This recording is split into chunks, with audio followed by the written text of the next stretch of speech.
तो बच्चों, तो आज हम लोग बात करते हैं क्लास 12 का कॉस्टिंग एंड टैक्सेशन में जो चैप्टर है उसमें से एक टॉपिक डिस्कस करेंगे कॉस्टिंग का। देखिए, हम लोग जब कॉस्टिंग की बात कर रहे हैं तो कॉस्टिंग में पहले ये जान लेते हैं कि हमें कॉस्टिंग में मार्किंग स्कीम क्या है। तो कॉस्टिंग में आपको दो पार्ट हैं सर, एक है पार्ट ए और एक है आपका पार्ट बी। पार्ट ए से आपको 10 मार्क्स के आएंगे और पार्ट बी से आपको 25 मार्क्स से आएंगे। तो देखो वेटेज किसमें ज्यादा है, पार्ट बी में हमारा ज्यादा वेट है। पार्ट ए में आपका जो आ रहा है ना वो मटेरियल आ रहा है, मटेरियल से। और मटेरियल में क्या आएगा, मटेरियल में आपको आएगा FIFO, LIFO and weighted average. ठीक है, वेटेड एवरेज, ये इसमें से कोई एक आएगा जो 10 मार्क्स का रहेगा। एक ही क्वेश्चंस, लॉन्ग क्वेश्चंस रहेंगे, ये आपको 10 मार्क्स का रहेगा। इसमें बात करो तो इसमें जो होंगे ना आपको दो बेस पे क्वेश्चंस आएंगे, एक तो प्रैक्टिकल आएगा या तो इसका ऑप्शन में आपको प्रैक्टिकल और ऑप्शन में थ्योरी भी देगा आपको। ठीक है, और प्रैक्टिकल जो होगा ना इसमें 3 वेराइटीज का प्रैक्टिकल आएगा आपको। एक आएगा 8 मार्क्स का, फिर 7 मार्क्स का और 6 मार्क्स का, इतना आपका प्रैक्टिकल रहेगा। ठीक है, 8 मार्क्स का रहेगा, 7 मार्क्स का रहेगा और 6 मार्क्स का रहेगा। और थोड़ा आपको ये प्रैक्टिकल करना होगा। इसका मतलब देखो, प्रैक्टिकल अपने आप में पूरा वेटेज रखता है सर। यानी अगर आप प्रैक्टिकल करके जाते हो तो थ्योरी को आपको दरकार नहीं है करने का। ठीक है, पूरा प्रैक्टिकल कर लो तो थ्योरी का दरकार नहीं है। और अगर आप थोड़ा थ्योरी कर लेते हैं तो आपका पूरा सिक्योर हो जाते हैं। तो हम लोग क्या डिस्कस करेंगे आज? हम सिर्फ कॉस्टिंग पार्ट बी का डिस्कस कर रहे हैं, पार्ट ए का हम लोग बाद में डिस्कस करेंगे। पार्ट ए का हम लोग आज डिस्कस कर रहे हैं प्रैक्टिकल, और थोड़ा हम लोग थ्योरी भी इसका पार्ट देख लेंगे। ठीक है, आइए हम लोग प्रैक्टिकल की बात कर रहे हैं। तो कॉस्टिंग में हम लोग प्रैक्टिकल सेक्शन की बात कर रहे हैं। तो इसमें देखो, इसमें हमारा मेन चीज है, यहां पे प्रैक्टिकल में सिर्फ आपको वेजेज ही निकालने के लिए पूछेगा कि आप वेजेज निकाल दो। ठीक है, आप वेजेज निकाल दो। तो वेजेज निकाल दो, या कहीं कहीं पे आपको कहेगा कि सर अर्निंग्स निकाल दीजिए। तो वेजेज या अर्निंग्स आपको यही निकालना रहेगा। और वेजेज और अर्निंग निकालने का दो मेथड है। एक तो हो गया टाइम रेट के हिसाब से, टाइम रेट, और दूसरा हो गया पीस रेट। टाइम रेट और दूसरा हो गया सर आपका पीस रेट। ठीक है, टाइम रेट की अगर बात करें तो दो बंदा ने टाइम रेट दिया था, एक है हेल्से और दूसरा हो गया रोवन। हेल्से एंड रोवन, ये दो प्लान से निकाले जाते हैं सर। ठीक है, हेल्से एंड रोवन दो प्लान से आपका क्या निकाले जाते हैं, टाइम रेट के हिसाब से बोनस, ये वेजेस निकाले जाते हैं। हालांकि इसमें बोनस का भी बात है। अब पीस रेट में भी सर दो लोग आए, एक आया आपको Taylor, Taylor's differential piece rate,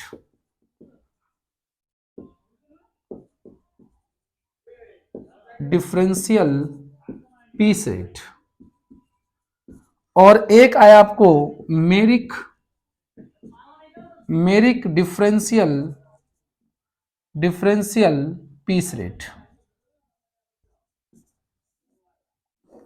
ठीक है, ये दो रेट आए। देखो अब इन्होंने इसमें क्या बोला, इन्होंने इसमें कहा कि देखिए सर, सबसे पहले तो हम कहते हैं कि वर्कर को बोनस मिलना चाहिए। इन्होंने भी बोला कि हाँ सर, वर्कर को बोनस मिलना चाहिए। यानी कि जब भी हेल्थ से और रोवन पूछा, समझ लो आपको बोनस कंपटीशन करना कंपलसरी हो गया। ठीक है, बोनस का इन्होंने फॉर्मूला दिया, time saved, time saved into wage rate और इनटू 50%। ये जो वेज रेट देख रहे हो ना, ये टाइम के हिसाब से होना चाहिए। ठीक है, इन्होंने इसका फॉर्मूला दिया time saved into wage rate into time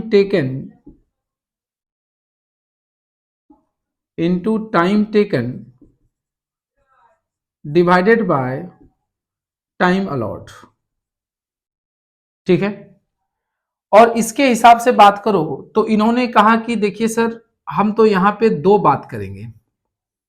ठीक है, अगर हम देखेंगे प्रोडक्शन जो है ना, प्रोडक्शन यानी कि हम प्रोडक्शन के बेस पे डिसाइड करेंगे। अगर प्रोडक्शन बिलो स्टैंडर्ड रहा, अगर प्रोडक्शन बिलो स्टैंडर्ड रहा तब वैसे वर्कर को 80% ऑफ नॉर्मल रेट दीजिएगा।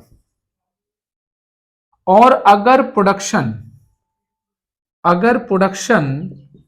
एट और एबव स्टैंडर्ड रहा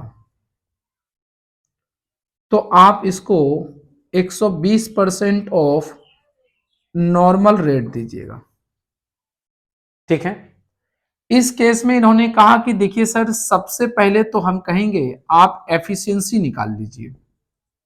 ठीक है, सबसे पहले आप एफिशिएंसी निकाल लीजिए। और एफिशिएंसी निकालने का दो तरीका है, एक होता है टाइम के हिसाब से और एक होता है आपको प्रोडक्शन के हिसाब से। ठीक है, टाइम के हिसाब से होता है स्टैंडर्ड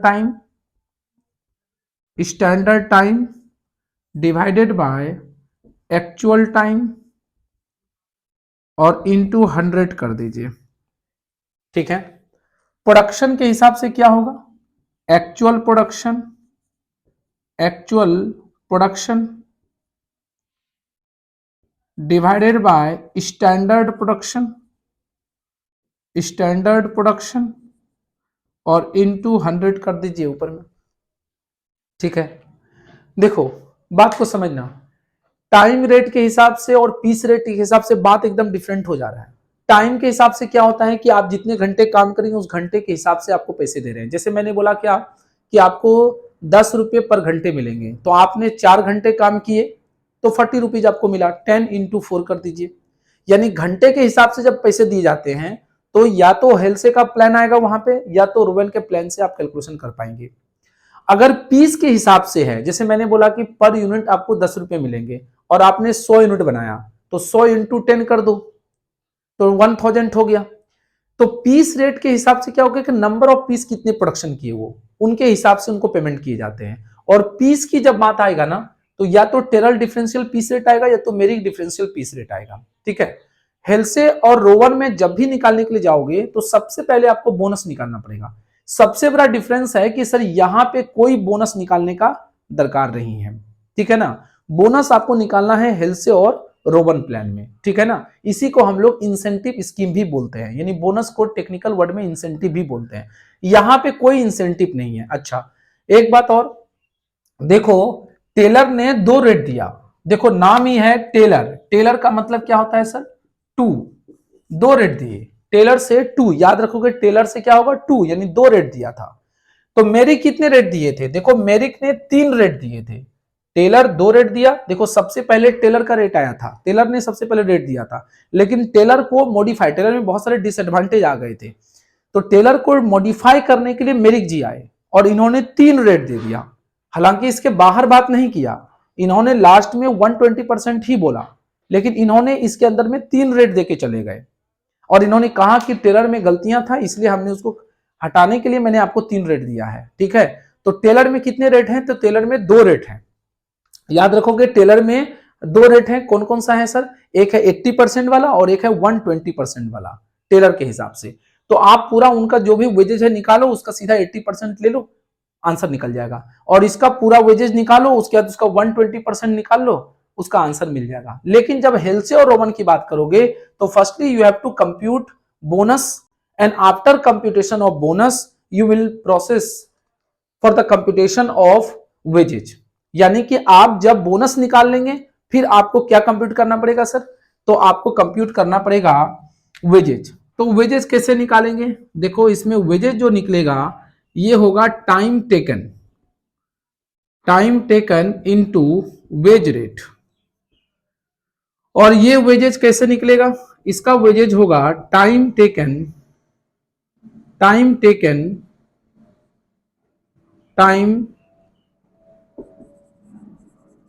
इनटू वेज रेट।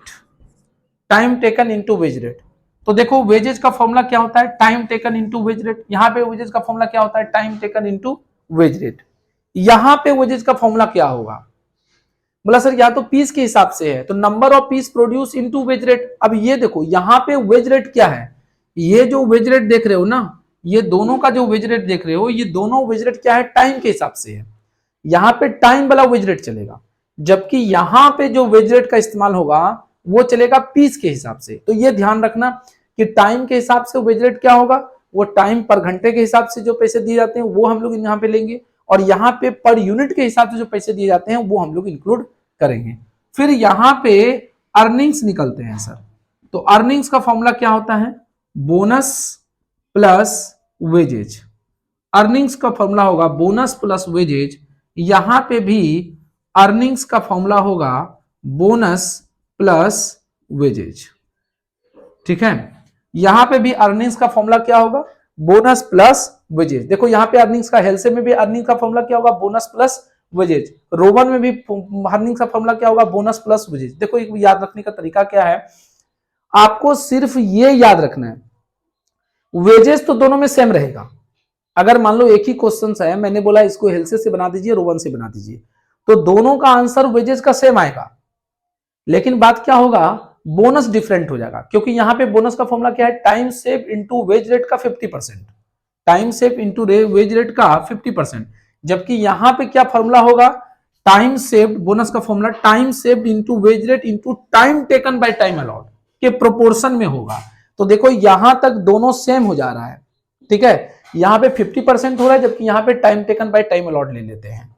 ठीक है, उसके बाद में जो निकलेगा हम लोग का वेजेस निकालेंगे, और बोनस जैसे निकलेगा, बोनस और वेजेस को दोनों को ऐड कर दोगे तो दिस इज कॉल्ड अर्निंग्स। इसी को अर्निंग्स कहेंगे। और फिर यहाँ पे क्वेश्चंस में आपको निकालने के लिए हो सकता है कि निकालने के लिए जनरली केसेस में देते हैं सर कि इफेक्टिव आवरली रेट बताइए।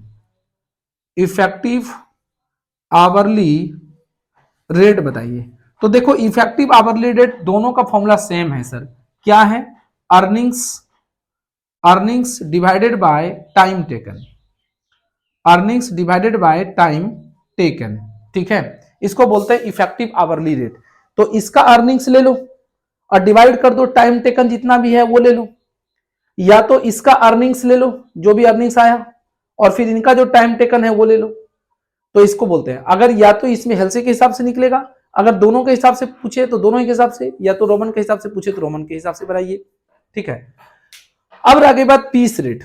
देखो ज्यादातर क्वेश्चंस क्या होते हैं, आपको यहाँ पे परसेंटेज याद रखने का उतना दरकार नहीं है, क्योंकि क्वेश्चन में गिवन रहेगा। कभी कभी ऐसा होता है कि एमसीक्यू में आपको परसेंटेज पूछ देगा कि बताओ टेलर के हिसाब से अगर बिलो द स्टैंडर्ड है तो कितना परसेंट नॉर्मल रेट का उसको पैसे मिलेंगे, तो आप बोलोगे 80%। अगर एट है यानी कि जितना उसको प्रोडक्शन, जितना उसको मैंने बोला था उतना ही किया, जैसे 100 यूनिट मैंने टारगेट दिया, 100 यूनिट प्रोडक्शन किया, 100 यूनिट प्रोडक्शन किया, या 100 यूनिट से उसने ज्यादा प्रोडक्शन किया। अगर उसने ज्यादा प्रोडक्शन कर लिया है या 100 यूनिट किया है, तो वैसे केस में हम 120% ऑफ नॉर्मल रेट देंगे। ठीक है, लेकिन जैसे ही मेरिक जी आए तो मेरिक जी ने बोला कि भाई हम तो 3 रेट दे रहे। देखो टेलर तो 2 ही रेट देगा, तो टेलर ने 2 ही रेट दिया है, जबकि मेरिक ने बोला नहीं सर हम तो 3 रेट देंगे आपको, और 3 रेट से आपको निकालना पड़ेगा।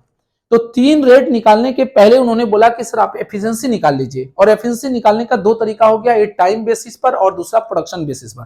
टाइम बेसिस पर कैसे निकालोगे? Standard time by actual time into 100।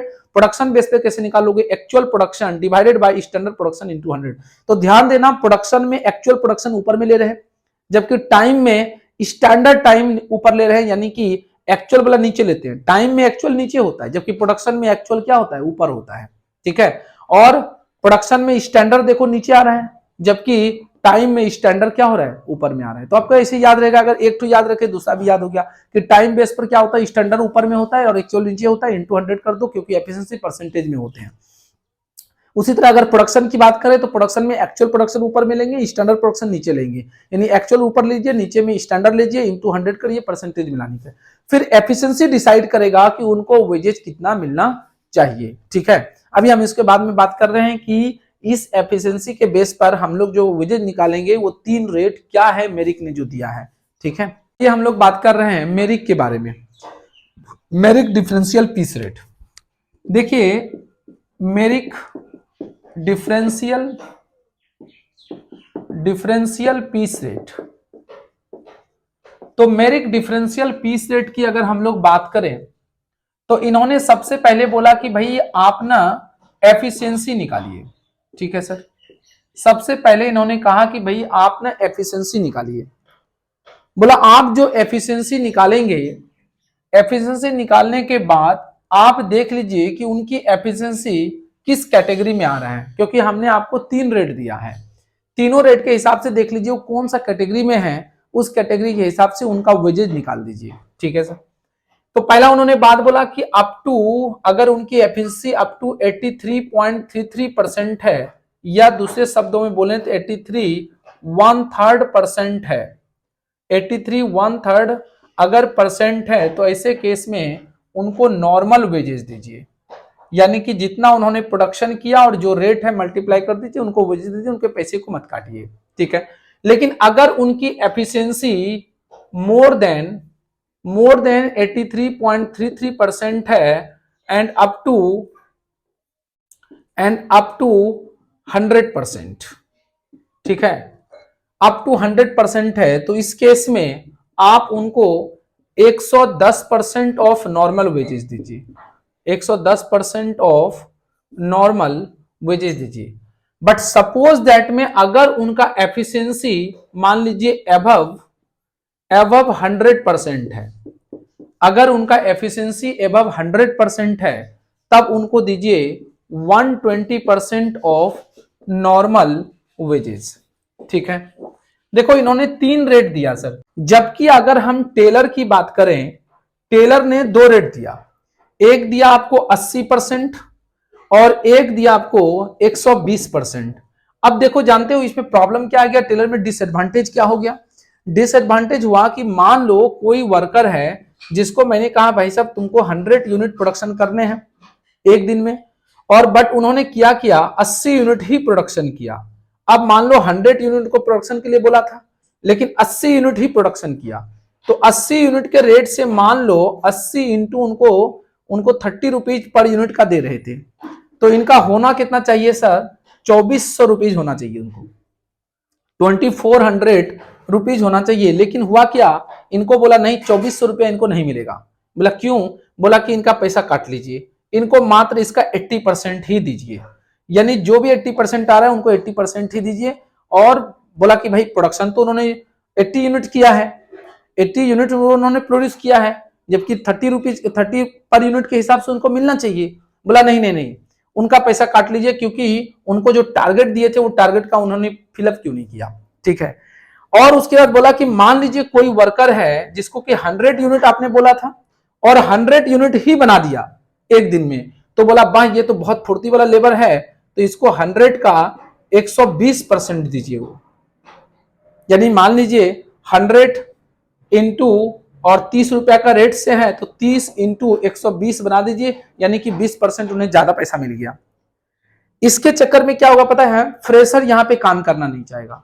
क्यों नहीं करना चाहेगा, फ्रेशर देखो जो फ्रेशर लोग होते हैं ना, वो लोग ना टाइम पे प्रोडक्शन नहीं कर पाते हैं, मतलब जितना उनको टारगेट दिया जाता है उससे कम, क्योंकि वो अभी फ्रेशर है, अभी वो उसका कोई एक्सपीरियंस नहीं है, तो इस हिसाब से उसको अभी सीखना पड़ रहा है और फिर उसको प्रोडक्शन करना पड़ रहा है, तो सीख सीख के प्रोडक्शन कर रहा है, तो वैसे में क्या होता है थोड़ा टाइम लग जाते हैं, और जो उनको टारगेट मिलते हैं वो टारगेट पूरा नहीं कर पाते हैं, ऐसे में उनको जो पैसा मिलना चाहिए वो भी नहीं मिलेगा। तो टेलर में ये सबसे बड़ा डिसएडवांटेज था। जबकि मेरिक ने कहा कि नहीं नहीं नहीं, वर्कर अगर मान लीजिए एफिशिएंट नहीं है तो कोई दिक्कत नहीं है, अगर अप टू 83.33% तक है, यानी 10% 20% जो भी है उनको नॉर्मल दीजिए, जितना बनाया उतना पैसे उनको दे दीजिए।